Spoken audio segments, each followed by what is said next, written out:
around the world in terms of marketing?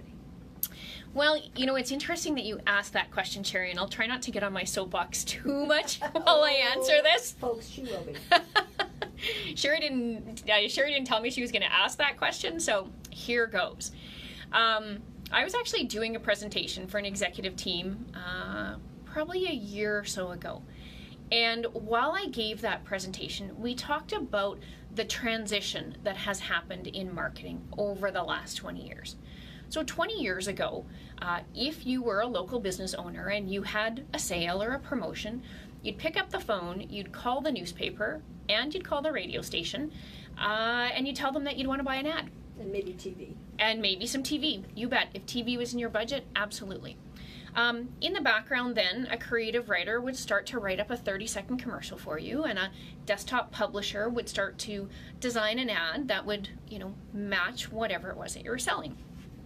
Your promotion would happen, and likely you were getting some fairly decent results from your advertising dollars. And when you say decent results, that means, you know, people walking through the door, picking up the phone, etc. That's right. Yes, thank you for that clarification, Terry. And you could tie your advertising spend to the number of people that walked through your door or picked up their phone. You could put those two pieces together, and you could say, okay, I made X dollars from this sale. So if you spent 1,000, maybe you made 10, and if you spent 10,000, maybe you made 100. But you could tie those two results very easily together. Okay. Now, introduce social media a number of years ago, about 10 years ago now, or 12, when it became really mainstream, when you had a number of people who were truly using social media. And all of a sudden, that empowered a small entrepreneur, a 1, 2, and 3 person shop. That gave them the ability to start to build a presence in front of their audience to sell their product or service. And so we used to have to spend $1,000 or maybe more if we were buying radio and newspaper, suddenly a small business could invest in social media, which was much less expensive. So that has allowed so many more small micro businesses to spring up, where you see people having a side gig because they can make money at it now because they're using their online presence, which means their social media, their website. Just a minute, social media, because there's some of our listeners who might not understand social media. Sure. So social media includes things like Facebook, Instagram, Twitter. Some of the newer ones include Snapchat. And a couple of weeks ago, Instagram introduced something called Instagram TV, which is vertical TV instead of horizontal TV. Okay, so it help us here. Yep, it completely changes the aspect ratio of watching. So if you would normally sit down and watch NCIS, for example, most often nowadays you're watching it horizontally, right? Because your TV tends to be wider than taller. Right. So now you got to flip that so it's taller than it is wider. Okay, so now it's vertical TV, and that that really starts to change the viewing experience, where all of a sudden, from a formatting perspective, you have to format for that type of screen, never mind that somebody's using a handheld. And so are we going to see TVs change? I don't think we're going to see TVs change, but what we're going to see is producers changing how they produce their content so it can fit in both platforms. So there's some large companies who are already producing content for Instagram TV, but it's also available to you and I, that local business, the local entrepreneur, at a very low cost to entry. It takes your time, and of course your time is valuable, but there's no payment per se required to create the channel and to create your first show.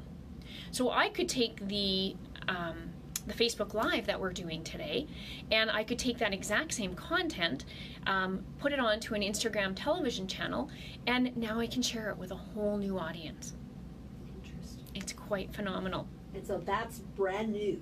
It's brand new. I'm going to say it's about 2 weeks ago, and in fact, we've got an expert watching with us right now. Her name is Brandy Good, and we'll see if she comments back. She can tell us the launch date, probably off the top of her head, for when Instagram TV launched. But she is one of the early entry users of Instagram TV, and she's a local person right here in Regina. She's a local person right here in Regina. Absolutely. Yeah. Wonderful. So back to my soapbox. You asked, remember. So when we look at what is happening from a marketing perspective, because a small local business is now able to be on social media, build their website, possibly even sell through their website, they now have a business opportunity that didn't exist 20 years ago. True. Someone like myself, I have a small virtual team. There's no way I could afford to buy newspaper and buy radio and buy television 20 years ago. But I can afford to promote myself on social and to purchase advertising through Google AdWords, which is, again, another platform. So there's so many more options available to us than there were in the past. So Brandy has confirmed that June 20th was the launch date for Instagram TV. 3 weeks. Yep, hot off the presses, and there are already hundreds of businesses using it. Many of them are local business who see this as an opportunity to get in front of a new audience, and that's exactly what we want to be able to help local businesses do. And so when we're talking Instagram, it's like Facebook and LinkedIn, etc. It's worldwide. It is. It's not just in the United States as we often tend to think things are.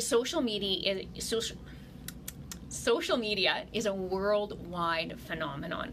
And in fact, depending on the country you go to, you will find different platforms they differ in terms of popularity. And even in Canada, for example, Twitter isn't particularly popular in Saskatchewan, but if you go to BC or you go to Ontario, quite a few more people on a percentage basis are using Twitter. So what it is in Saskatchewan that we don't like Twitter, maybe we just like to talk more and 280 characters doesn't cut it for us, I don't know. And they did increase because it was 140. It was 140, that's right. And in fact, when they made the increase, it kind of felt like, gee, now it's a whole bunch that I have to say. Like, now I don't know what to say because it's too many characters. Could be. So we got so used to the 140 characters. Absolutely. Yeah. So. Mm-hmm. And so the excitement about being